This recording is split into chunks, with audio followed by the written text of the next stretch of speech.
Hello दोस्तों। तो आज लेक्चर नंबर 2 इंग्लिश का, इसके अंदर आपका स्वागत है।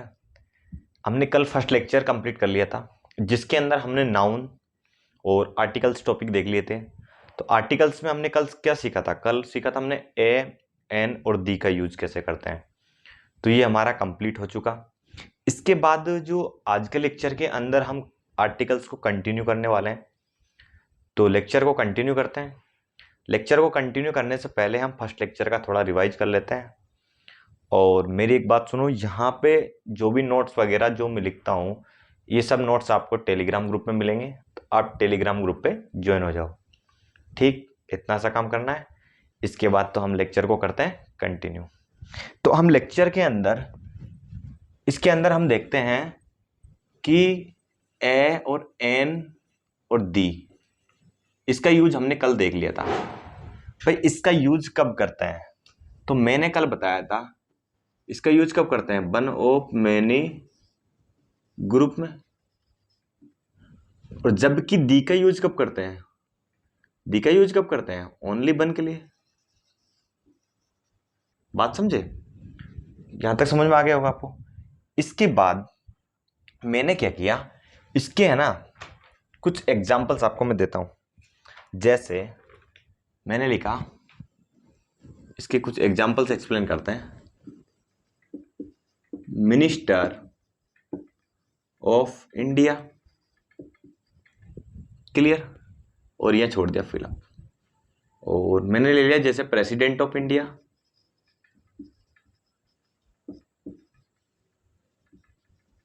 President of India.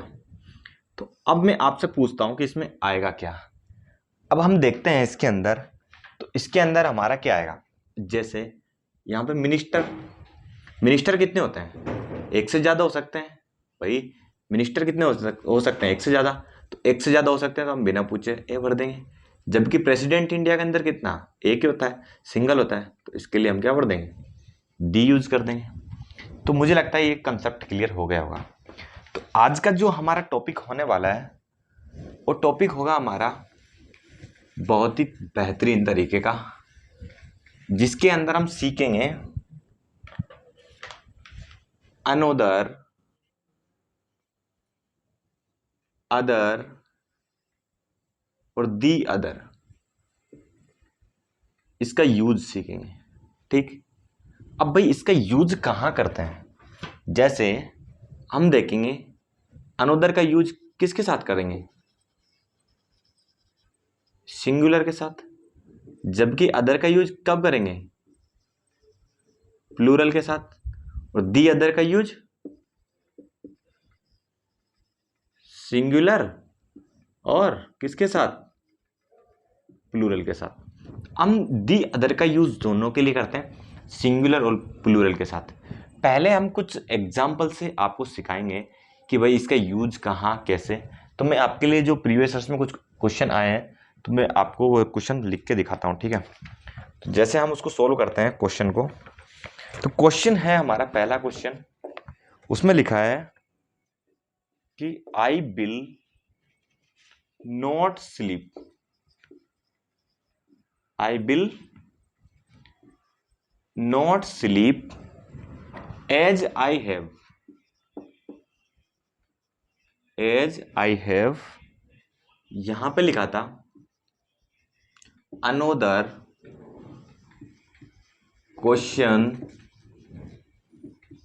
To solve.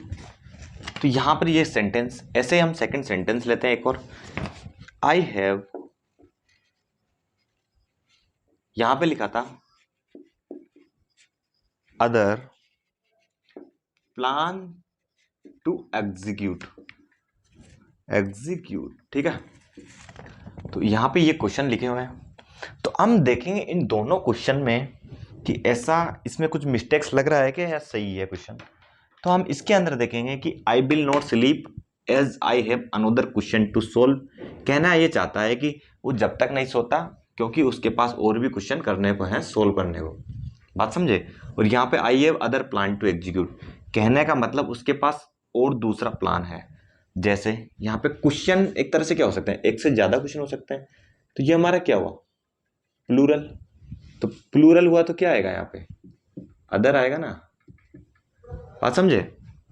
I have other plan to execute, कोई भी प्लान हम बनाते हैं जैसे तो एक ही प्लान होता है, तो प्लान क्या है हमारा, सिंगुलर। बात समझे, तो सिंगुलर है तो हमारा क्या आएगा यहाँ पे, अनोदर। मुझे लगता है जहां तक एकदम क्लियर हो गया होगा कंसेप्ट। अरे यार कोई भी प्लान, जैसे हम कोई भी कंपनी, जैसे कोई भी अब कोई भी एक प्लान बनाती है तो उस प्लान को कुछ एग्जीक्यूट करके हम कंपनी को बूस्टअप कर लेते हैं, ऐसे समझो। तो प्लान तो एक ही होगा ना, कोई भी प्लान बनाते हैं तो इस प्लान एक होने को हम इसलिए सिंगुलर बोलते हैं। अब सिंगुलर ओनली तो यहाँ पे अनोदर यूज हो जाएगा, क्योंकि सिंगुलर प्लान तो एक ही होगा, तो यहाँ पे क्या हो जाएगा हमारा, अनोदर यूज हो जाएगा। क्लियर हो गया यहाँ तक। तो इसके बाद हम जो डिस्कस करते हैं, एक छोटा सा पॉइंट हम लेते हैं किसी एग्जाम्पल को। जैसे एक मैंने ली बुक्स, क्या ली, अब हम कुछ बुक्स, ये जैसे मान लो ये प्यारी सी बुक्स है, ठीक है। अब इस बुक्स के बारे में आप क्या क्या जानते हो भाई, क्या क्या जानते हो। आप बोल सकते हो कि ये मेरी बुक्स है, माई, योवर, ये तुम्हारी बुक्स है।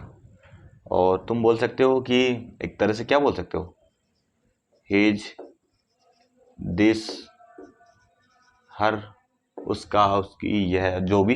तो ये सब क्या डिनोट कर रहे हैं, ये सब एक तरह से बुक्स के बारे में क्या बता रहे हैं कि माई मेरी है, योर तुम्हारी है। तो एक तरह से ये क्या दिखा रहे हैं, एक तरह से अपनी आइडेंटिटी। बात समझे, ये अपनी क्या दिखा रहे हैं, आइडेंटिटी। इसके बाद हम देखते हैं, जैसे मैंने लिखा फ्यू, सम, टू, और जैसे प्लेंटी, मोर वगैरह, ठीक है, प्लेंटी, ऐसे इस तरीके से मैंने लिखा। तो ये सब किसको शो कर रहे हैं, ये किसको डिनोट कर रहे हैं, ये सब आप देखेंगे कि ये सब क्वांटिटी को डिनोट कर रहे हैं।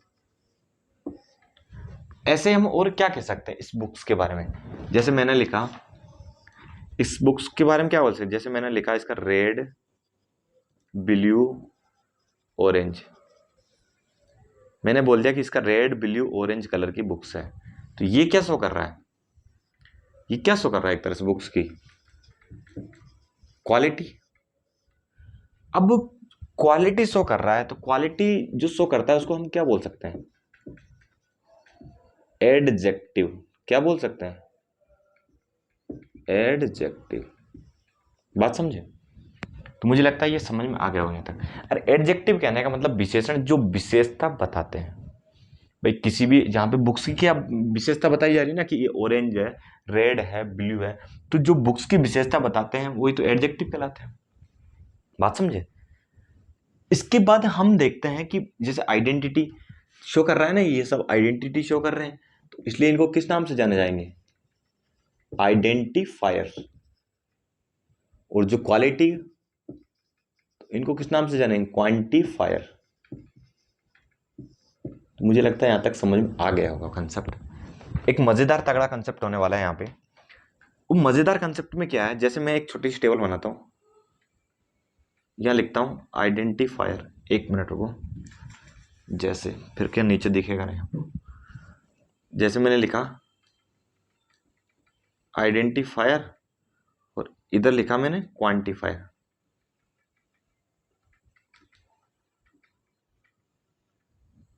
क्लियर। अब भाई आइडेंटिफायर में कौन कौन हो सकते हैं, जैसे मैं यहां लिख रहा हूं, ठीक है, जितने भी आइडेंटिफायर, यहां तो इसको ब्लॉक कर देता है। अब आइडेंटिफायर में क्या क्या हो सकता है, माई, योवर, हिज, हर, दिस, ये सब आइडेंटिफायर है। जैसे हमने और बोल दिया दैट, दोज, देयर। तो ये सब एक तरह से आइडेंटिफायर हो गए हमारे, क्या हो गए, और क्या बचा, जैसे दैट, दीज, और, ठीक है। तो ये सब हमारे क्या हो गए, आइडेंटिफायर हो गए।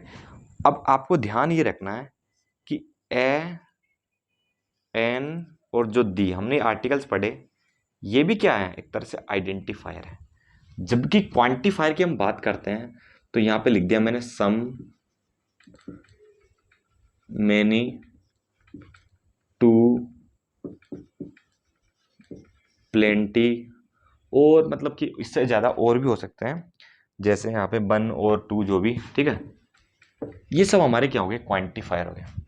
मतलब ये सब क्वांटिटी को डिनोट कर रहे हैं, क्वांटिटी को, और ये आइडेंटिटी को डिनोट कर रहे हैं। आए समझ। तो यहाँ पे आपको ध्यान क्या रखना है कि जो हमारे आर्टिकल्स ए एन दी हैं, ये क्या है, ये भी आइडेंटिफायर है। बात समझे। तो मुझे लगता है यहाँ तक ये समझ में आ गया होगा। मैं बताना क्या चाह रहा हूँ आपको, जो कंसेप्ट है मज़ेदार, मैं आपको दिखाता हूँ। तो मैं इसको मिटा देता हूँ। मिटाने से पहले मैं एक लाइन बोलता हूँ कि हमेशा कभी भी 2 आइडेंटिफायर एक साथ नहीं आ सकते। बात समझे। वो कैसे नहीं आ सकते, तो इसके लिए मैं आपको कुछ एग्जाम्पल मज़ेदार होने वाला है, देखते हैं। जैसे एग्जाम्पल को डिनोट करते हैं, अभी तक हमने जो देखा, जैसे मैं बता रहा हूं कि 2 आइडेंटिफायर एक साथ नहीं हो सकते, तो हमने लिखा कि दी अम्ब्रेला, लिखा मैंने। क्या लिखा, दी अम्ब्रेला। जैसे मैंने लिख दिया माई अम्ब्रेला। बात समझे, ऐसे लिख दिया। अब यहां पे अम्ब्रेला है तो अपन ये लिख सकते हैं एन, लिख सकते हैं ना। आपने कभी इस तरीके से कोई सेंटेंस देखा कि the an umbrella, my an umbrella? ऐसा कभी नहीं पढ़ा होगा। बात समझे। आपने पढ़ा होगा या तो माई अम्ब्रेला होगा या एन अम्ब्रेला होगा, एक पढ़ा होगा दी अम्ब्रेला, माई अम्ब्रेला, तब ये करेक्ट होगा। तो कहने का मतलब ये रोंग क्यों हो गया, ये लिखे थे, ये रोंग इसलिए हो गया कि 2 आइडेंटिफायर कभी भी एक साथ नहीं आ सकते। बात समझे, कि ये दोनों आइडेंटिफायर कभी भी एक साथ नहीं आ सकते। क्लियर हो गया। मैं एक बार कैमरा चेक कर लेता हूं कि चल रहा है नहीं चल रहा है। ठीक है, चल रहा है। तो यहां तक मुझे लगता है समझ में आ गया होगा। इसके बाद हम देखते हैं, हमने जब का क्या सीखा था, ये सीखा कि जो अनोदर है वो हमारा कब यूज लिया जाता है, सिंगुलर के लिए, और अदर कब यूज लिया जाता है, प्लूरल के लिए। तो आप इस कंसेप्ट को ध्यान में रखो एक तरह से, बिल्कुल, कि अनोदर सिंगुलर के लिए और अदर लिया जाता है कब, प्लूरल के लिए। बात समझे। जैसे अब मैं आपको कुछ एग्जाम्पल कराता हूं प्रीवियस ईयर्स में जो आए, आप देखेंगे मजेदार। जैसे एग्जाम्पल में लिखता हूं, number 1 example,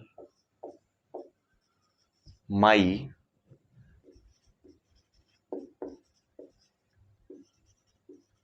another uncle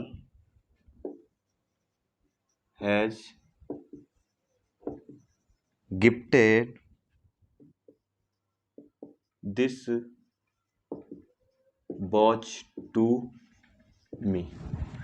number 1। जो सेकंड है हमारा, दी, इसको थोड़ा नीचे लिखता है, दी पाथ टू सक्सेस बाज, ठीक है, बाज सोन bye there another teacher.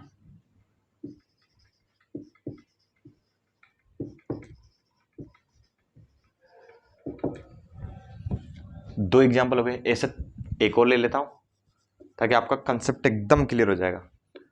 No another person in this world,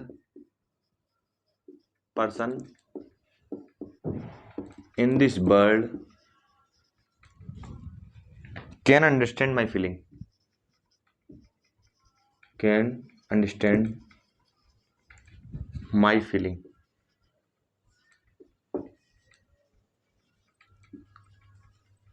ये बैंकिंग के किसी एग्जाम में पूछे हुए थे, तो इसमें हम देखेंगे कि इस सेंटेंस के अंदर आप रीडिंग करेंगे my another uncle has gifted this watch to me.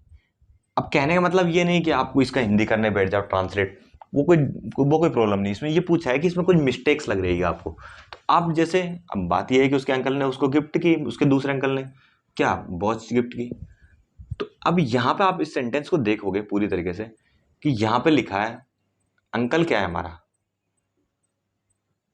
Singular, आप समझे, और यहाँ पर टीचर है ओनली। यहाँ पर टीचर क्या है, सिंगुलर। जैसे हम यहाँ पे ये पर्सन क्या है, सिंगुलर। भाई तीनों हमारे क्या, सिंगुलर। आर्टिकल लगा है कौन सा, अनोदर, यहाँ पे भी अनोदर, यहाँ पे भी अनोदर, तीनों में अनोदर आर्टिकल लगा है। ये नोटिस कर रहे हो आप। तो आप देखोगे कि यार ये सिंगुलर है, तो हमारा जो कंसेप्ट था कि अनोदर के साथ क्या है, सिंगुलर, और यहाँ पे अनोदर के साथ क्या है, सिंगुलर, बिल्कुल सही है, मैच है। तो इसका मतलब तो तीनों सेंटेंस करेक्ट होना चाहिए। इसका मतलब तो क्या है, तीनों सेंटेंस करेक्ट होना चाहिए, बट ये तीनों ही रॉन्ग है, इसमें से एक भी करेक्ट नहीं है। अब इसमें ऐसा क्या हो गया कि हमारा क्या कंसेप्ट फेल हो गया, तो हम देखते हैं, इस कंसेप्ट को सीखने की कोशिश करते हैं। जैसे मैं यहां पर आपको एक छोटा सा लिखता हूं, हम इस अनोदर को क्या लिख सकते हैं, एन प्लस अदर लिख सकता हूं ना भाई, लिख तो सकते हैं, कोई दिक्कत नहीं। तो मैंने क्या किया, इस अनोदर को यहां एन प्लस अदर लिखा, ठीक। जैसे यहां पे भी लिखा, मैंने क्या लिखा, एन प्लस अदर लिखा। यहां पे भी मैंने लिखा एन प्लस अदर लिखा। अब लिखने से क्या, जैसे मैंने क्या बोला था कि एक साथ टू आइडेंटिफायर एक साथ आ नहीं सकते। आप देखोगे कि यहां पे माई और एन क्या है, टू आइडेंटिफायर एक साथ। यहां पे देखोगे आप देयर और एन, यहां पे क्या है, टू आइडेंटिफायर एक साथ। अब यहां पे नो के बारे में मैंने कुछ बताया नहीं आपको, तो इसको आप बाद में देखना। ये दोनों सेंटेंस मुझे लगता है यहां तक क्लियर हो गया होगा कि यहां पर एक साथ क्या हो रहे हैं, टू आइडेंटिफायर आ रहे हैं, तो इसलिए ये दोनों सेंटेंस रॉन्ग हो गए। तो अब यहां पे जब टू आइडेंटिफायर आ रहे हैं तो हम क्या यूज ले सकते हैं, अदर। ये तो रॉन्ग हो गया, ये यूज ले सकते हैं। ऐसे यहां पे क्या लगेंगे, अदर। कहने का मतलब मेरा ये है कि जब भी एक साथ टू आइडेंटिफायर हो, चाहे वो आर्टिकल के पीछे सिंगुलर क्यों ना हो, फिर भी हम किसका यूज करते हैं, अदर का। वापिस से रिपीट करता हूं, एक साथ टू आइडेंटिफायर दिखते हैं तब आर्टिकल के पीछे सिंगुलर होने पर भी हम किसका यूज करेंगे, अदर का यूज कर देंगे। तो बात क्लियर हो गया यहां तक। अब यहां पे मैं इसको दिखाता हूं कि नो और एन के बारे में। जैसे मैंने आपको एक सेंटेंस बोला, आई हैव एन एप्पल, और दूसरा सेंटेंस लिखा आई हैव नो एप्पल। तो मैंने ये दो सेंटेंस लिखे। जैसा आप बोलोगे कि इसका मतलब क्या हुआ, उसके पास एक एप्पल है, उसके पास क्या है, इसका एक एप्पल है, उसके पास नो एप्पल, मतलब कि कोई एप्पल ही नहीं है, उसके पास जीरो एप्पल। तो कहने का मतलब उसके पास एक है और उसके पास जीरो है। तो जब, अब ये तो है नहीं कि उसके पास, अब यहां पे देखो इसका मतलब क्या, नो जीरो, यहां पे क्या एक है, तो यार क्या तो एक ही होगा क्या जीरो होगा, इसमें से एक ही तो होगा ना, कि या तो एक ही बोल लो या जीरो। तो यहाँ पे दो तो एक साथ आ ही नहीं सकते ना। वही कहने का मतलब मेरा ये है कि उसके पास क्या तो एक एप्पल है या उसके पास जीरो एप्पल है, तो एक साथ दो नहीं हो सकते। तो यहाँ पे देखो नो और एन एक साथ आ रहे हैं, तो इस वजह से ये सेंटेंस रॉन्ग हो गया। एक साथ नो और एन कभी नहीं आ सकते। बात समझ में आया? मैं फिर से रिपीट कर देता हूं एक बार। कहना ये चाह रहा है कि आई हैव एन एप्पल, उसके पास एक एप्पल है, उसके पास जीरो एप्पल है। या तो 1 होगा या 0 होगा। यहाँ पे तो दोनों लिख रखे हैं ना, नो उसके पास 0 भी, उसके पास 1 भी, तो एक साथ थोड़ी ना आएंगे, एक की बात करेगा। तो यहाँ पे क्या हो गया, ये दोनों, इसकी वजह से रोंग होने पर यहाँ पे क्या आएगा, अदर। बात समझे? तो मुझे लगता है एकदम बेहतरीन तरीके से समझ में आ गया होगा कंसेप्ट। इसके बाद हम एक मजेदार सी कहानी आपको सुनाता हूँ, ड्रामा टाइप की। जैसे ये मुझे लगता है क्लियर हो गया होगा। इसके बाद हम चलते हैं नेक्स्ट, जो हम पढ़ने वाले हैं अनोदर और अदर का। आपको कंसेप्ट एकदम बेहतरीन तरीके से क्लियर हो गया होगा। ठीक, अब हम सीखते हैं किसके बारे में, दी अदर के बारे में। दी अदर के बारे में सीखते हैं कि यार इसका यूज कब लेना है। जैसे मैंने क्या किया, जैसे ये हमारे घर की जो अलमीरा है, ऐसे समझो ये हमारे घर की क्या है, अलमीरा। ठीक है, यहां पर एक प्यारा सा, ये प्यारी सी लड़की मान लो। ठीक है, इसका नाम, जैसे मान लिया इसका नाम किट्टू। क्या नाम है, किट्टू। इसके फादर आए शाम को ड्यूटी करके, शाम को कहाँ आए, ड्यूटी करके आए, और शाम को जहाँ भी जो वो करते हैं इसके फादर, तो आए और ये खाना खाने लगे, खाना वाना खा रहे थे। ठीक है, तो खाना वाना खा रहे थे, तो ये छोटी सी जो किट्टू है, तो इसको क्या मोबाइल चलाने का शौक है। क्या, मोबाइल चलाने का। अब मोबाइल चलाने का शौक मतलब मोबाइल में क्या करती है, गेम खेलने का शौक है इसको। तो ये क्या करती है, अब ये इसको चाहिए मोबाइल, और जो इसके पापा हैं, इसके पेरेंट्स हैं, इन्होंने क्या कर रखा है, ये अलमीरा में 2 दराज है, इसके अंदर है जो ड्रॉ है, तो इसके अंदर एक में रखा है बैग, एक में रखा है फोन। तो फोन इस ड्रॉ में रखा है। तो किट्टी, इसके पापा बोलते हैं कि इसमें से जाके निकाल लो, अलमीरा में से जाके फोन निकाल लो, आपको गेम खेलना है। तो ये जाती है फटाफट फटाफट, और इसने हाथ मारा फर्स्ट ड्रॉ पे। तो इसने देखा कि इसके अंदर क्या है, बैग। अब ये इसके पास ऑप्शन कौन सा, अब खोज किस पे लगाएगी, इस पे, इसी को खोलेगी, दूसरी को। जब भी हमारे पास कौन सा एक ही ऑप्शन बचता है, मतलब कि ओनली वन ऑप्शन रिमेन, तब हम किसका यूज करेंगे, तब हम यूज करेंगे किसका,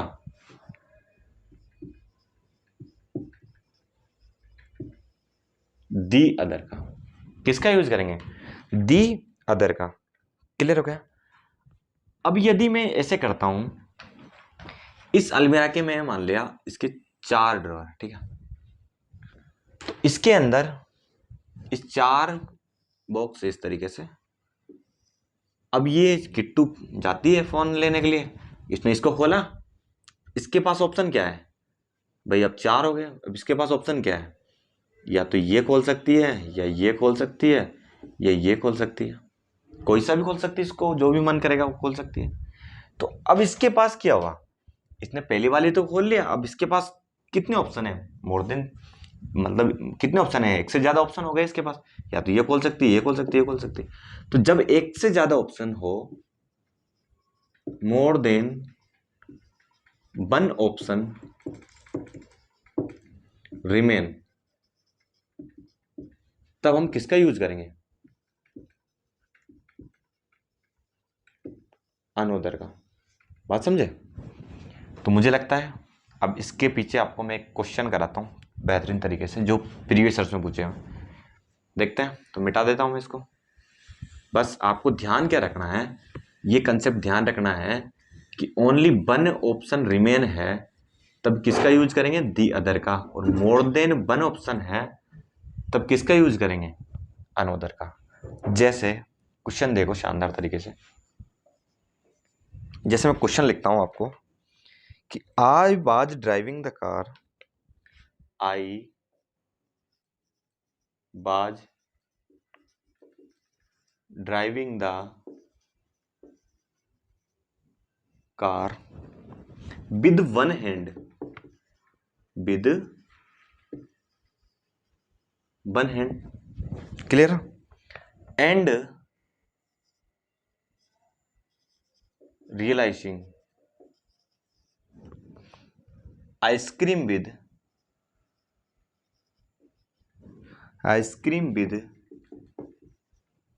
और फिलअप दे रखा है, यहाँ पे लिखा है हैंड, क्लियर। पहला क्वेश्चन खत्म हो गया। दूसरा एक और क्वेश्चन लिख देता हूं मैं।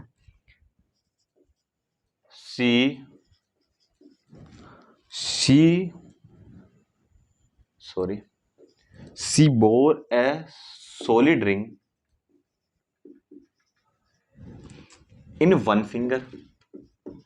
ये प्रीवियस ईयर्स में पूछा है बैंकिंग किसी भी एग्जाम में, आरआरबीएस में पूछा शायद है, in one finger and a diamond ring in, fill up दे रखा है और लिखा है फिंगर। अब इस क्वेश्चन में आपसे पूछा क्या गया है, इस क्वेश्चन में पूछा गया है एग्जाम में, यहां पर दे रखा था उन्होंने कि आप दी अदर और अनोदर में से किसी एक को सेलेक्ट करना है, किसको भरना है यहाँ पे। अब भाई आप देखोगे इस सेंटेंस का मतलब क्या बोल रहा है कि I was driving the car with one hands, वो ड्राइविंग कर रहा था एक हाथ से कार की, और दूसरे हाथ में उसमें क्या है, आइसक्रीम के साथ क्या कर रहा था, एंजॉय। रियलाइजिंग का मतलब एंजॉय। तो इसके मतलब कि भाई एक हाथ से कार चला रहा है और उसके पास बचा कौन सा, एक ही हाथ बचा होगा, तो उससे क्या है, आइसक्रीम खा रहा है मजे से। तो इसका मतलब उसके पास एक ही ऑप्शन है कि भाई एक हाथ से तो कार चला रहा है, तो एक ही बचा उसके पास, एक ही बचा, ओनली वन ऑप्शन रिमेन, तो हम तुरंत क्या भर देंगे, दी अदर। बिना सोचे समझे क्या भर देंगे, दी अदर। जैसे इस क्वेश्चन को देखो, she bore a solid ring in one finger, एक फिंगर में सॉलिड रिंग पहनी है, ए डायमंड रिंग इन, अब किस फिंगर, जैसे कहने का मतलब जैसे हमारे 5 फिंगर है, तो उन्होंने क्या है, एक फिंगर में कौन सी पहन रखी, सॉलिड रिंग पहन रखी, सॉलिड रिंग पहन रखी। बाकी डायमंड रिंग अब नहीं पता ना किस फिंगर में पहन रखी है, तो उसके पास एक से ज्यादा ऑप्शन अवेलेबल है, एक से ज्यादा ऑप्शन अवेलेबल है, 3 फिंगर भी तो बची है हमारे पास। तो एक से ज्यादा जब ऑप्शन अवेलेबल है तो हम क्या भर देंगे इसके अंदर, अनोदर। मेरी बात समझे भाई, उसने बोला है कि उसने एक में सॉलिड रिंग एक फिंगर में पहनी हुई है, अब जो डायमंड रिंग है वो किस में पहनी होगी, तो वो यार इसके हमको थोड़ी ना पता कि किस फिंगर में। अब तुम्हारे पास 3-4 मतलब एक फिंगर तो बच गई, हमारे पास 3 फिंगर और बची, तो अब 3 फिंगर में पता नहीं ना किस फिंगर में पहन रखी है। तो जब मोर देन वन ऑप्शन बचते हैं तो हमारे क्या होता है, तब हम किसका प्रयोग करते हैं, अनोदर का यूज कर लेते हैं। तो मुझे लगता है यहाँ तक आपको बेहतरीन तरीके से समझ में आ गया होगा। तो हम आपको जाते जाते हम बोलेंगे प्यार से, क्या बोलेंगे, हंसते रहे और मुस्कुराते रहें। और आपने सेशन देखा तो इसके लिए हम आपको बोलेंगे थैंक यू। मिलते हैं हम नेक्स्ट वीडियो में। और आपको क्या करना है, लास्ट में जाके सेशन को लाइक, कमेंट और दबा के शेयर करो। ठीक, थैंक यू, मिलते हैं।